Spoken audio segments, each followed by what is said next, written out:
What's up guys, AJ here, and we're going to be talking about a move I love to do every single day to improve posture and defeat shoulder and back pain. It's called the Shoulder Dislocate Stretch. If you're like most people watching this video, your body's usually in a state of flexion, meaning your shoulders and upper back are rounded forward. This rounding is caused by gravity constantly pushing down on us. When you're still for a long time or sedentary, your muscles fatigue and your body depends on your skeletal system instead. Unfortunately, this can become a bad habit quick, and most people don't notice until they're already in pain, and then it's just a downward spiral from there. Next thing you know, you're like 80 years old talking about how you were like that tall 50 years ago.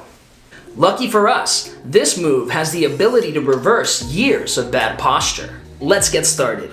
Grab a dowel, strap, or towel, anything you can grab that's arm's distance length and you can easily bring overhead. My go-to is usually a broomstick because realistically, they're basically everywhere. You can access them wherever you are. If you're somebody who's saying, AJ, I don't have a broomstick, then check the link in the description below to get yourself one. Our starting position is so important. Like all movement, every detail makes a big difference on the outcome and benefit. Mastering the position is the first step to progress. Your feet are hip-width apart, there's a soft bend in your knees, and your hips are slightly lifted so that you're engaging your lower body. If you get in the habit of doing this with every exercise, you're turning them into full body movements, and we'll go more in detail with that in the future. Our hands start wider than shoulder width apart, with the dowel or whatever tool you're using resting in front of your waist. Make the breath your pacemaker. Inhale as you lift the hands overhead, and as you exhale, you're gonna wanna bring the arms as far back behind you as you can,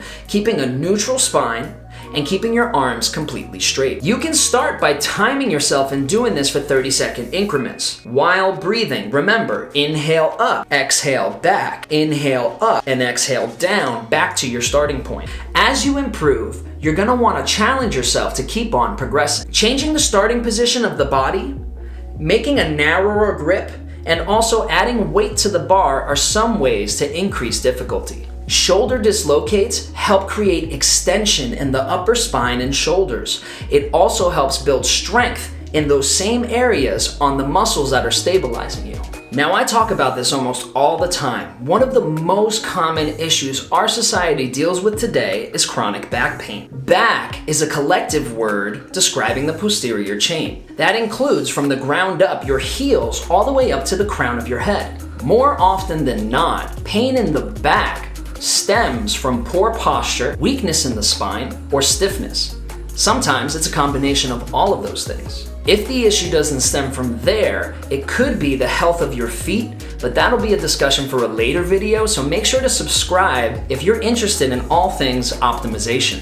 Simple drills like these take minutes out of your day, and if you treat it like self-maintenance, the same way you do self-hygiene, it could drastically improve the quality of your life and your durability as well. We want to live happy, long, pain-free lives. And by activating your lifestyle and doing drills like these, you can make that a reality. As part of that, be opportunistic with your day.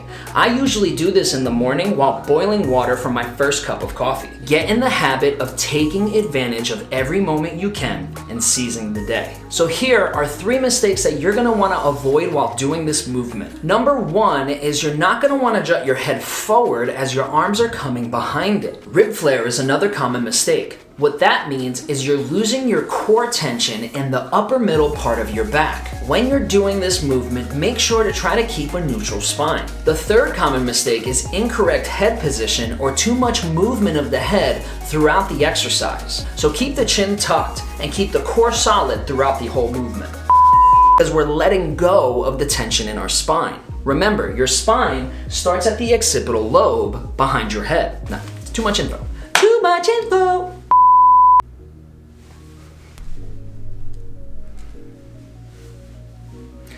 It's still recording now.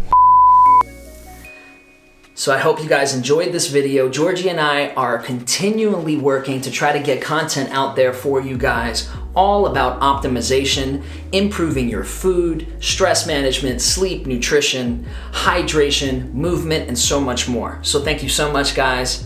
Namaste.